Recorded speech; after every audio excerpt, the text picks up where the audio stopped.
Betty Lou Beets was born in 1937 in Roxborough, North Carolina. Her birth name was Betty Lou Dunavant. Her childhood was difficult. A case of measles left her partly deaf.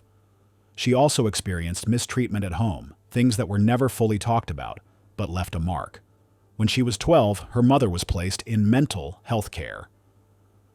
Betty stepped in to raise her younger siblings. The family later moved to Hampton, Virginia, where her father worked as a machinist at the Langley Research Center. But by then, the damage had already been done. At 15, Betty married Robert Franklin Branson. That started a series of troubled marriages. Over the years, she wed 6 times, even marrying the same man twice. These relationships were often toxic and harmful. In 1970, she shot her second husband, Billy York Lane, in the stomach. He survived. They remarried briefly, then split again. In 1978, she tried to run over her third husband, Ronnie C. Threlcold, with her car.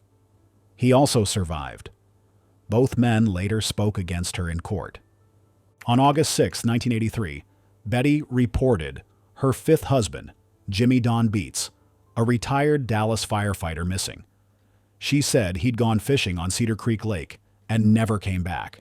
His boat was found drifting with his fishing license, heart medicine, and life jacket inside. People thought he had fallen in the water and drowned. A 3-week search turned up nothing. 2 years later, the police followed a tip and searched Betty's property. They found Jimmy Don's body buried under a decorative well in the front yard. He had 2 bullet wounds in his head from a .38 caliber pistol.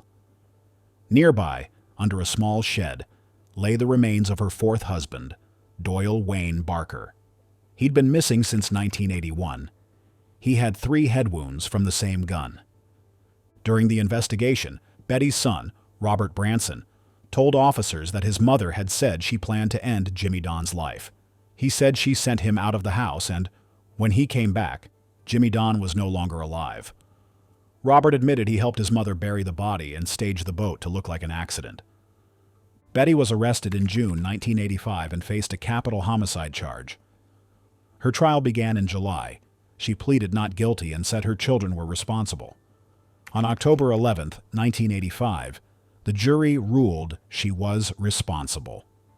In the punishment phase, the prosecution said she did it for over $100,000 in life insurance and $1,200 a month pension. The jury decided her sentence would be capital punishment by injection. Her defense team appealed many times. They argued she'd been harmed and threatened by her husbands over her life, and that this wasn't shown at trial. Her daughter, Faye Lane, backed up those claims. Still, every appeal failed. On February 24, 2000, her punishment was carried out by injection at the Huntsville unit in Texas. She was 62 years old. She was only the 2nd woman in Texas to face this since the Civil War, and the 4th in the U.S. since 1976. The next wife served antifreeze like it was wine. And when suspicion came too close, she pointed the finger at her own child. Stacy Ruth Daniels was born in 1967 in Clay, New York. Her parents were Jerry Daniels and Judy Eaton. In 1984, when she was 17, she met Michael Wallace. They married and had 2 daughters, Ashley in 1988 and Bree in 1991. In late 1999, Michael began having strange health problems. He was unsteady on his feet, had a constant cough, and showed unusual swelling. His family urged him to see a doctor, but he didn't. He passed away in early 2000. Doctors said it was a heart attack. Michael's sister asked for an autopsy, but Stacy refused and said she trusted the doctors. In 2003, Stacy married David Castor. He ran an air conditioning business, and she worked as his office manager. In August 2005, Stacy called the Onondaga County Sheriff's Office. She said David had locked himself in their bedroom after an argument and hadn't been seen or heard from in a day. Deputies forced the door open and found David had passed away. At first, investigators thought he had taken his own life. But some details didn't add up, and they began to doubt that. As questions mounted about both of her husband's passings, Stacy made a plan to blame her older daughter, Ashley. In September 2007, after Michael's exhumed body tested positive for antifreeze, Stacy invited Ashley over. She offered her a drink. Ashley said it tasted nasty. The next day, Bree found Ashley unconscious. Nearby was a note in which Ashley supposedly confessed to taking both men's lives. But experts showed that the note had been written while Ashley was at school, so she couldn't have written it. Investigators also found proof that David had been fed antifreeze against his will. A turkey baster with his DNA and traces of antifreeze was recovered. The forged note contained the typo anti-free, a mistake Stacy had made in interviews. These clues led to her arrest in September 2007. In 2009, Stacy faced trial for the second-degree homicide of David, the attempted poisoning of Ashley, and forging David's will. Prosecutors said she had used antifreeze to cause David's passing, so she could collect on his life insurance policy. They said she then tried to poison Ashley to make it look like Ashley was responsible. Ashley took the stand and said she had no part in either incident and had always trusted her mother. On February 5, 2009, the jury found Stacy guilty on all charges. At sentencing, Judge Joseph Fahey said that in his 34 years in the legal system, he had seen many kinds of offenders, but that Stacy was in a class all by herself. She was given 25 years to life for David's homicide, another 25 years for attempting to poison Ashley, and 1 1/3 to 4 years for forging the will. Altogether, that added up to more than 51 years behind bars. On June 11, 2016, at age 48, Stacy passed away from a heart attack at the Bedford Hills Correctional Facility for Women in New York. Officials found no signs of foul play. Next is a case where rage took the form of a lamp, scissors, and an iron in a brutal ending. Omara Ara Nelson was born in 1968 in Cairo, Egypt. She was one of 16 children and grew up in a poor neighborhood near a burial site. At age 6, she underwent female genital alteration. This left her with deep, lasting trauma. In 1986, she moved to the United States after marrying an American named Roger Stainbrook. They later divorced. She settled in Southern California and worked as a nanny and part-time model. At bars, she often used the names Ishta or Nadia to meet older men. Her relationships with men were stormy. In 1990, a former boyfriend said she tied him up and took money from him during a bondage session. No charges were filed. Another ex said she held a sharp object to his throat during an encounter she later called consensual. In October 1991, she met 56-year-old William Bill Nelson at a bar in Huntington Beach. Bill was a former pilot who had once smuggled illegal substances. He was going through a divorce. Despite the age gap, they married within days. Their short marriage was tense. Omara said he hit her and forced himself on her. On Thanksgiving weekend of 1991, she said he again forced a non-consensual intimate act. In response, she struck him with a lamp, used scissors on him, and beat him with a clothes iron. He did not survive. After his passing, she cut up his body. She cooked some parts and discarded others. Neighbors heard her garbage disposal running for hours. When police searched her home, they found body parts in the freezer, the deep fryer, and other containers. She was arrested on December 2, 1991, after asking an acquaintance to help her dispose of his remains. At trial, she said she acted in self-defense, pointing to her past trauma and his mistreatment. The prosecution argued she was manipulative and pointed to her history of aggressive encounters. The jury found her guilty of taking his life and using a dangerous weapon. In 1993, she received a sentence of 27 years to life. The judge noted how shocking the case was and the public's interest in it. While serving her sentence, she said she became a Christian and kept up outside friendships through letters. She applied for parole in 2006 and again in 2011, but was denied both times because officials said she showed no real regret and still seemed a risk. As of May 2025, she remains at the California Institution for Women. She will be able to request parole again in 2026.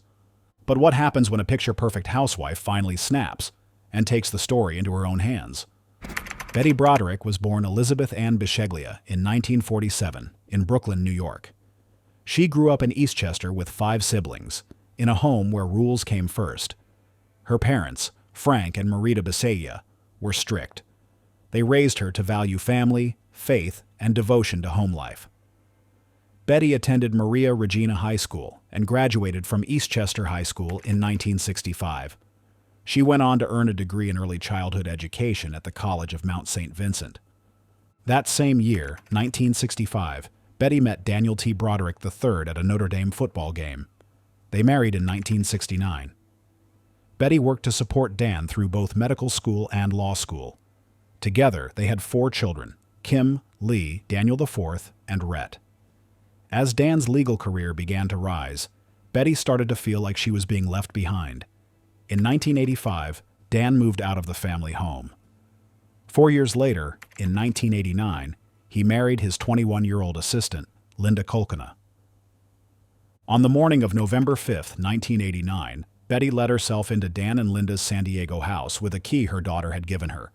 She fired at Linda twice, both shots hitting her head and chest and causing Linda to die instantly.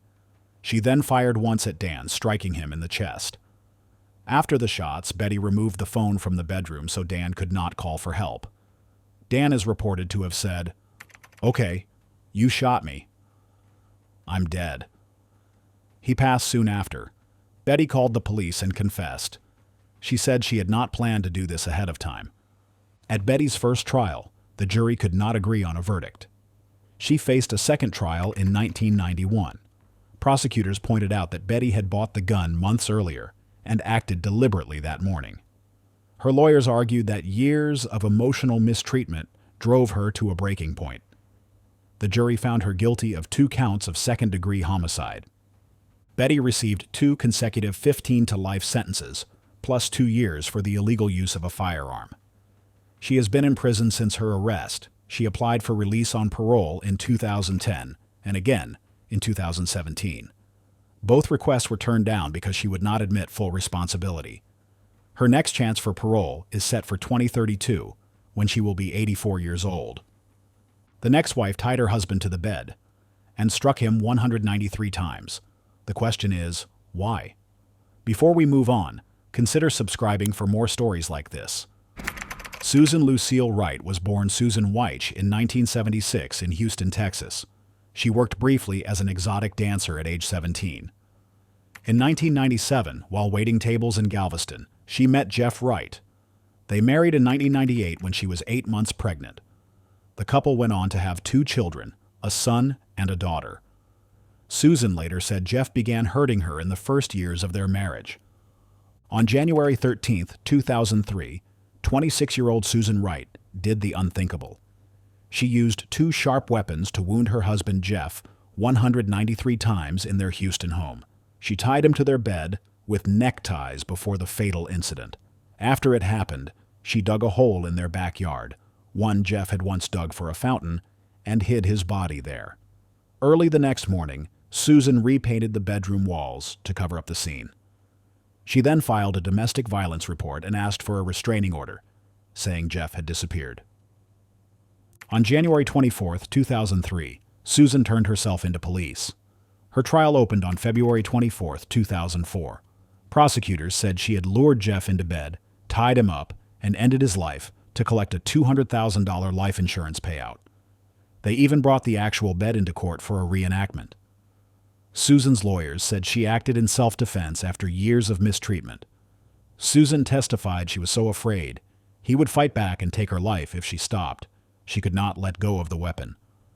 Why did Susan wound Jeff so many times? She said she kept going because she feared he would take over and cause her harm if she let him free. That fear, she testified, came from years of harm.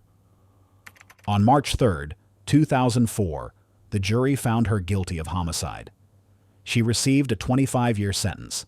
In 2009, the Texas Court of Criminal Appeals ordered a new punishment hearing after finding her lawyers had not defended her properly at sentencing. In 2010, her term was cut to 20 years. Susan applied for parole twice in 2014 and 2017, but was turned down. She was granted parole in July 2020 and released on December 30, 2020, after serving 16 years. Her release terms included anger management classes, wearing a GPS monitor, and regular check-ins until 2024. When she walked free, Susan turned to reporters and said, "Please don't do this to my family. Please stop. Have a heart. Please." Coming up is the case of a media coordinator who plotted to end her husband's life with a teenage student. Pamela Ann Smart was born Pamela Wojas in 1967 in Coral Gables, Florida. Her parents, John and Linda Wojas, raised her in a middle-class home. When she was in 8th grade, they moved to Derry, New Hampshire. She finished high school at Pinkerton Academy. Later, she earned a communications degree from Florida State University. While at FSU, she hosted a college radio show called Maiden of Metal. In December 1986, Pamela met Gregory Smart during a holiday visit to New Hampshire. They moved fast and married in 1989. Greg, who worked as an insurance agent, relocated to Florida for Pamela's final year at FSU. Afterwards, they settled in Derry, New Hampshire. By 7 months into their marriage, reports of serious struggles began to surface. Pamela took a job as a media coordinator at Winnacunnet High School in Hampton, New Hampshire. There, she met 15-year-old William Billy Flynn through a program called Project Self-Esteem. Their relationship became intimate, and Pamela began to influence Flynn both emotionally and physically. On May 1, 1990, Gregory was found in the couple's condominium with a gunshot wound. The scene was set up to look like a burglary gone wrong. Investigators later discovered that Pamela had planned the fatal outcome with Flynn and 3 friends: Patrick Randall, Vance Latham Jr., and Raymond Fowler. Her goal was to prevent a divorce and collect a $140,000 life insurance payout. The investigation took a key turn when Latham's father found a .38 caliber pistol at home, suspecting it might have been used. An anonymous tip then led police to Pamela's intern, Cecilia Pierce. She agreed to wear a recording device during conversations with Pamela. Those recordings captured Pamela making statements that contradicted her claims of innocence. On August 1, 1990, Detective Daniel Pelletier met Pamela in the school parking lot. He told her the case was solved and placed her under arrest for a first-degree offense. Pamela's trial opened on March 4, 1991. It was among the first in the U.S. to let TV cameras inside the courtroom. The media spotlight was intense. Prosecutors described Pamela as the mastermind who led a naive teenager to carry out the fatal act. Flynn testified that Pamela had seduced him and threatened to withhold intimacy unless he followed her plan. Pamela admitted to the affair but denied any role in planning the fatal outcome. The taped conversations and testimonies from her co-conspirators told a different story. On March 22, 1991, she was found guilty of being an accomplice in a first-degree offense, conspiracy to cause a fatal outcome, and witness tampering. She received a life sentence without the possibility of early release. She began serving time at the New Hampshire State Prison for Women. In 1993, she was moved to Bedford Hills Correctional Facility in New York for security reasons. While incarcerated, Pamela earned 2 master's degrees, became an ordained minister, joined inmate programs, and tutored other inmates. In October 1996, 2 fellow inmates harmed her. She suffered a fractured nose and a broken eye socket. Those women were later convicted of a second-degree harm offense and transferred to different facilities. For years, Pamela insisted she was innocent. Then, on June 11, 2024, she released a videotaped statement accepting full responsibility for her husband's passing. She said she should have seen the signs and acknowledged her role. She omitted Greg's name in that statement, which led some, like his cousin Val Fryatt, to question how sincere her remorse was. As of May 2025, Pamela Smart remains at Bedford Hills Correctional Facility. She has filed multiple appeals and issued public apologies, but every request for leniency has been denied. In March 2023, the New Hampshire Supreme Court rejected her latest appeal. Next is Judy, whose fatal recipe didn't stop at one town or even one state. Judius Anna Lou Welty, later known as Judy Bueno, was born in 1943 in Quanah, Texas. Her early years were hard. Her mother passed away when Judy was 4. After that, she and her younger brother went to live with their grandparents. Later, they moved in with their father and stepmother in Roswell, New Mexico. There, she faced neglect and mistreatment. At age 14, Judy was sent to a youth facility after she threw hot grease on her family members. When she got out, She chose to attend a reform school. She graduated in 1960. After that, she trained and worked as a nursing assistant. In 1961, she gave birth to her son, Michael. In 1971, Judy married James Goodyear, a U.S. Air Force sergeant. 3 months after he returned from Vietnam, he fell ill and passed away on September 16, 1971. At first, his passing was blamed on natural causes. More than a decade later, his body was exhumed. Tests showed arsenic poisoning. Judy then collected about $240,000 in life insurance. After James's passing, Judy moved to Colorado and started a relationship with Bobby Joe Morris. In January 1978, Morris fell ill and passed away under mysterious conditions. No one suspected foul play at the time. Years later, his body was dug up and showed the same arsenic poisoning. Judy was never charged for his passing because she was already facing charges in Florida. In 1980, Michael, then 19, became very sick and lost the use of his legs. On May 13, 1980, Judy took him canoeing on Florida's East River. The canoe tipped over. Michael was wearing heavy braces on his arms and legs. He drowned. An examination found he too had arsenic in his system, the poison that caused his paralysis. After his passing, Judy collected another life insurance payout. In 1983, Judy became engaged to John Gentry, a Pensacola businessman. She had been giving him vitamin pills that made him ill. On June 25, 1983, a small bomb went off under his car seat as he started the engine. He survived but was badly hurt. Investigators found the pills were laced with arsenic and paraformaldehyde. Judy had also told friends he was dying and taken out a $500,000 policy on him. After the bombing, authorities dug deeper into Judy's history. They exhumed James Goodyear and Bobby Joe Morris and confirmed arsenic poisoning in both. Judy was arrested on January 11, 1984. In 1984, a jury found her responsible for Michael's passing and for the attempt on John Gentry's life. She was sentenced to life in prison for Michael's case and to 12 years for the attempt on John. In 1985, she was also held responsible for James Goodyear's passing and received Florida's capital punishment. That sentence was carried out using the electrical method on March 30, 1998.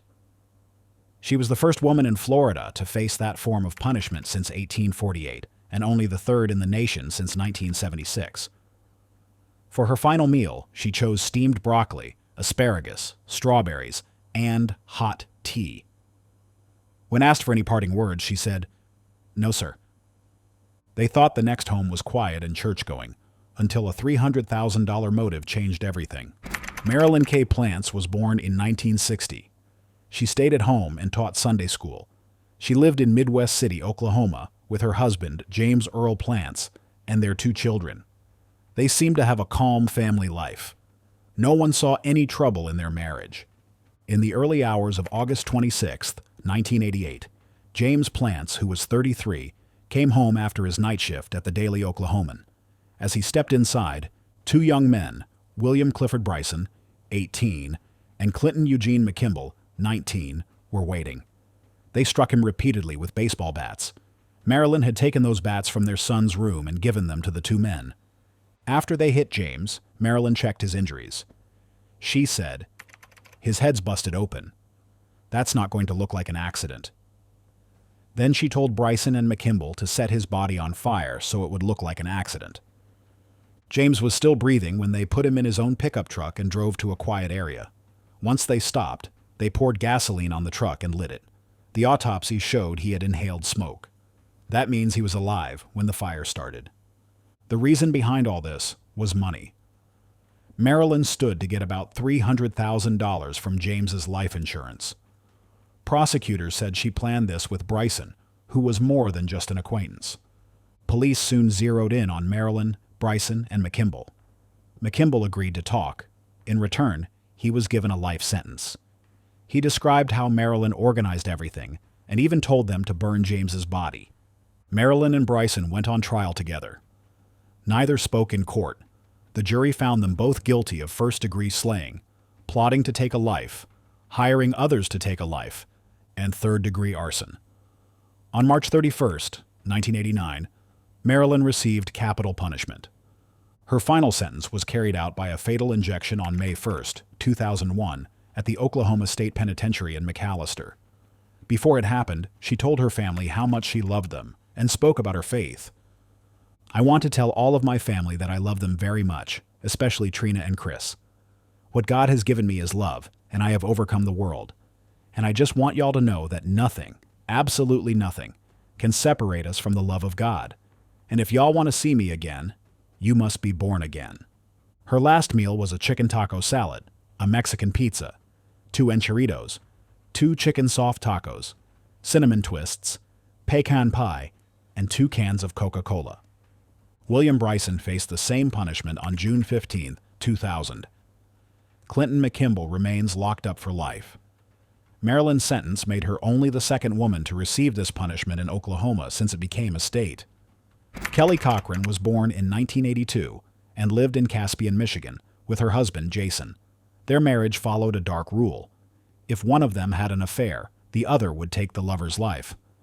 That rule would lead to a chain of shocking events. In 2014, Kelly began seeing Christopher Regan. He was 53, an Air Force veteran and her co-worker. On October 14, 2014, Kelly invited him over, saying she wanted a private evening. Once he was inside, Jason shot him in the head with a .22 rifle. In their basement, the couple used a saw to cut up his body. They then left the pieces in the woods off Pentoga Trail in Crystal Falls Township. Why agree to such a rule? Kelly later said Jason controlled her. He often hit her and threatened her life. Living in fear may have driven them to make that pact. When Reagan vanished, his car was found with directions to Kelly's house inside. Police searched the home but found no proof, and the case went cold. Soon after, the Cochrans moved to Hobart, Indiana, and seemed to vanish from suspicion. In February 2016, Jason was found unresponsive at home. Kelly called 911 and said he might have taken too much heroin. The medical examiner discovered he had lost his life by smothering. No overdose was involved. Investigators showed Kelly had first injected him with heroin and then covered his nose and mouth. Kelly later said she acted in revenge. She blamed Jason for taking the only good thing in her life, Reagan.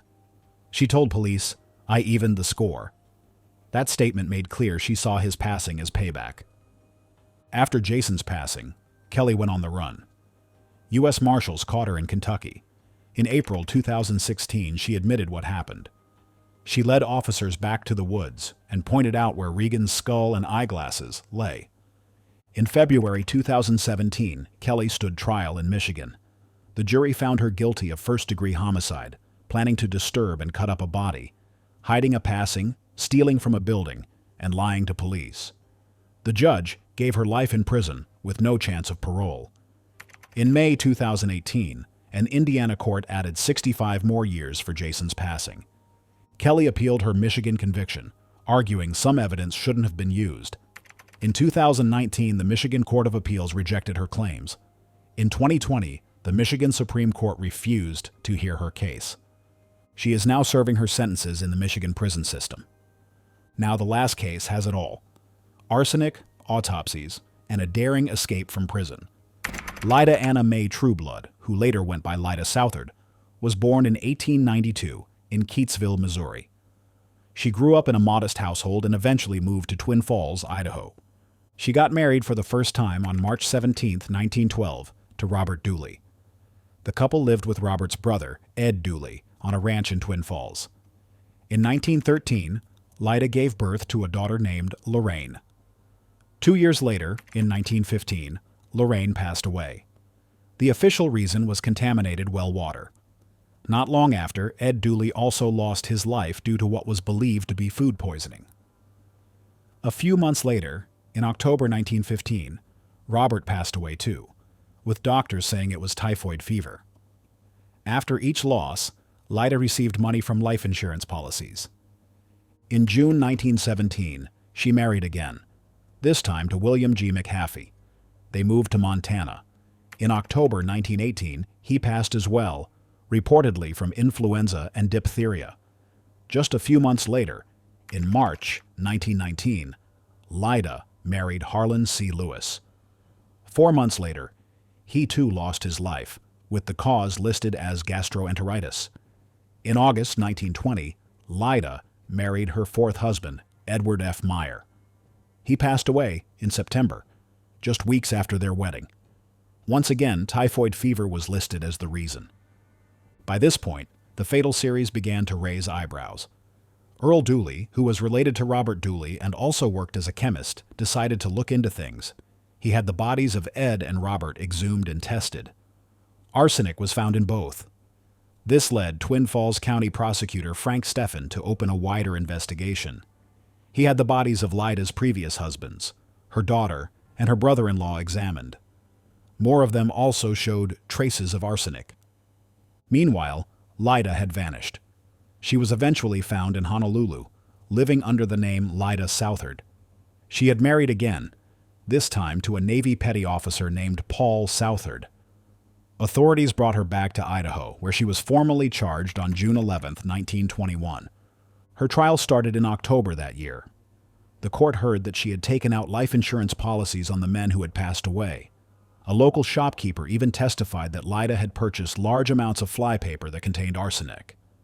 Laida denied doing anything wrong and claimed she had unknowingly carried typhoid bacteria. After 23 hours of jury discussion, she was found guilty for taking the life of Edward Meyer. The jury decided on a second-degree charge, and Laida was sentenced to serve between 10 years and life at the old Idaho State Penitentiary. On May 4, 1931, Laida escaped from prison. She had help from a former inmate named David Minton.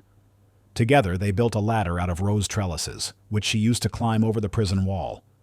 She traveled to Denver, Colorado, and got married again in March 1932, this time to a man named Harry Whitlock.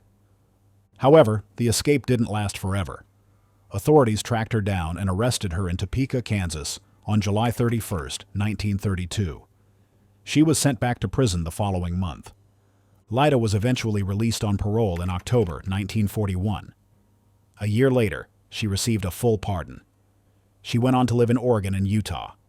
During that time, she married again, this time to Hal Shaw. Later on, Hal reportedly disappeared.